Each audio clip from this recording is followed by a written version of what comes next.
और इधर पूर्व केंद्रीय मंत्री उमा भारती का एक बड़ा बयान सामने आया है। उमा भारती को शराब माफिया से जान का खतरा उन्होंने बताया है। उन्होंने कहा कि मुझ पर शराब माफिया का हमला होगा, विरोध करने वालों की संख्या ज्यादा है, दुकान चलाने वालों को सत्ता से ताकत मिलती है।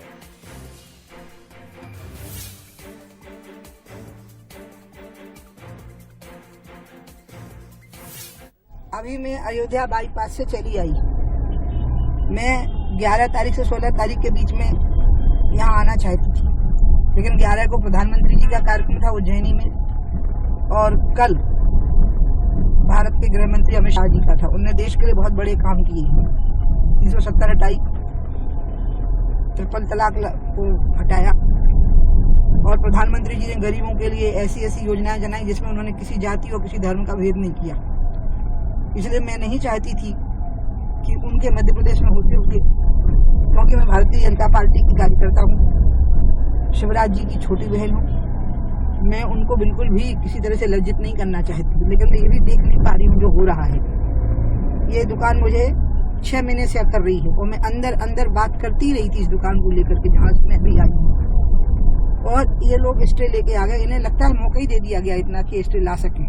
वो खुद कह भी रहा है कि हमको 5-6 महीने हमारी रोटी रोजगार का सवाल है। मेरा कहने का, जब अपन इतना खर्चा कर ही रहे हैं तो इनका क्या है 6 महीने का बकाया, वो इनको दो। और इनकी दूसरी बात मुझे ये कहना है कि अब मुझ पर शराब माफिया का हमला होगा, और वो इतने तरीके से करेंगे जैसे कि अब ये बात आएगी कि मैं धर्म और जाति का भेद पैदा कर रही हूँ। नहीं, मैं नहीं कर रही। इसमें सब समान है, सभी वर्गों के लोग शामिल हैं, चलाने में भी और विरोध में भी, और सभी समुदायों के पूजा विधियों के लोग शामिल हैं। इसमें कोई हिंदू मुस्लिम भेद नहीं है, इसमें कोई जाति भेद नहीं है, चलाने वालों में भी नहीं है, वो भी इसमें शामिल हैं, और जो विरोध कर रहे हैं वो भी शामिल है। विरोध करने वालों की संख्या ज्यादा है, लेकिन चलाने वालों की ताकत सत्ता से प्राप्त हुई है उनको। बस मेरा इतना कहना है कि सत्ता अपनी दी हुई ताकत को वापस ले ले जो उनको दी हुई है। और इसलिए मेरी फिर सबसे अपील है कि आप सब भी ऐसा वातावरण बनाएं, मीडिया के बंधु भी और हमारे जो लोग हैं, श्रोता वर्ग जो मेरी बात को सुन रहे हैं, वो भी ऐसा माहौल बनाएं कि हम 5 महीने का इंतजार कैसे कर सकते हैं। अभी मैंने दिखाया ना, 2 बच्चे अनाथ हो गए हैं शराब पीने से, उनका पिता मर गया। 5 बच्चे हैं वो, और उनकी माँ दूसरों के घर में झाड़ू पोछाओ बर्तन के लिए मजबूर हो गई, वो स्कूल नहीं जा पा रहे हैं। मैं उनकी जानकारी जिला प्रशासन को भेजने वाली हूँ कि बच्चे स्कूल जाने लग जाएं और उनकी माँ को कोई रोजगार लग जाए। अभी मैं अयोध्या बाईपास से, और सीधे तौर पर वो कह रही हैं कि मैं पहले भी इसका विरोध कर रही थी, और उन्होंने मुख्यमंत्री जी का भी नाम लिया, साफ तौर पर कहा कि मैं उनकी छोटी बहन हूं, उन्हें लज्जित नहीं करना चाहती, लेकिन आखिर इस दुकान को वहां से हटाना है। और अगर उनका कहना है कि स्टे लेकर आ गए, स्टे कैसे लेकर आ गए, ये तमाम तरह के सवाल वो वहां पूछ रही है।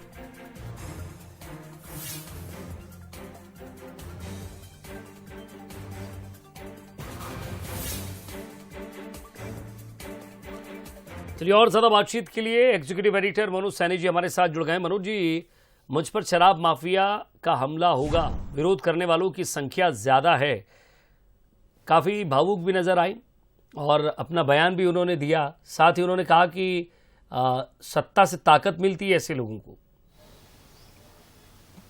देखिए, आरोप तो लगता रहा है हमेशा जब जब शराब की दुकानें होती रही, लेकिन आप इस वक्त देखिए कि देश के मुख्यमंत्री भी नशा के खिलाफ एक लगातार कार्रवाई चला रहे हैं, कई लोगों के खिलाफ कार्रवाई की जा रही है। पर इस बीच में करौद की एक दुकान को लेकर जरूर विवाद का मसला सामने आया, जिसको लेकर उमा भारती जी जो पूर्व मुख्यमंत्री है, उन्होंने वो गई भी थी और कल देर रात भी वहां पहुंची थी, और जिस तरह की खबरें आ रही उसमें उन्होंने इसका विरोध जताया और कहा यही गया कि आखिर ये दुकान को किसने अनुमति दी, क्योंकि बाद में ये कहा जा रहा है कि उस दुकान को रोक दिया, लेकिन बाद में वो स्टे लेकर आ गया, तो फिर स्टे कैसे मिल गया, आखिर कहाँ वो लूपहोल्स है जिसका उसको लाभ मिल गया दुकानदार को। तो उन्होंने बड़े ही भावुकता से, जैसा आप भी जिक्र कर रहे थे विजय, उन्होंने कहा कि मेरी जान पर खतरा है। ऐसे बहुत सारे लोग हैं जो नहीं चाहते, पर कुछ लोग हैं जो ऐसे धंधों को बढ़ावा देना चाहते हैं। आखिर वो कौन लोग हैं, तो इनका शिनाख्त होना चाहिए।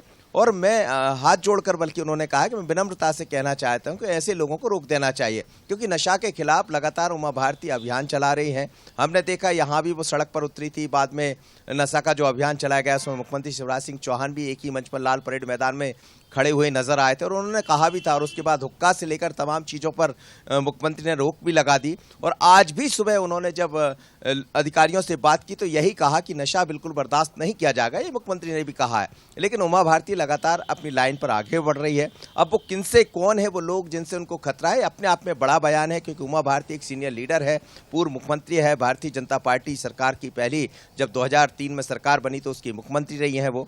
तो बड़ा एक बवाल सा जरूर खड़ा हो गया पार्टी के भीतर ही, आखिर वो कौन लोग हैं और कौन है जो उमा जी की जान लेना चाहते हैं। तो अब इसको लेकर सरकार की तरफ से हालांकि कोई बयान नहीं आया है, पर मुख्यमंत्री भी लगातार ये कह रहे हैं कि नशे को रोकना है, नशे से किसी का भला नहीं होता है, बल्कि आम जनता से भी उन्होंने अपील की। और जो अधिकारी कहीं ऐसे कार्यों में लिप्त है या कहीं से खबरें आ रही तो उन पर कार्रवाई भी की जा रही है। और उमा जी के बयान ने एक बार फिर राजनीति में सुर्खियों को जरूर जन्म दे दिया। बहुत बहुत शुक्रिया मनोज जी इस तमाम बातचीत के लिए। तो एक बार फिर से शराब को लेकर, उनकी नीति को लेकर, शराब दुकानों को लेकर मुखरता से नजर आई हैं उमा भारती।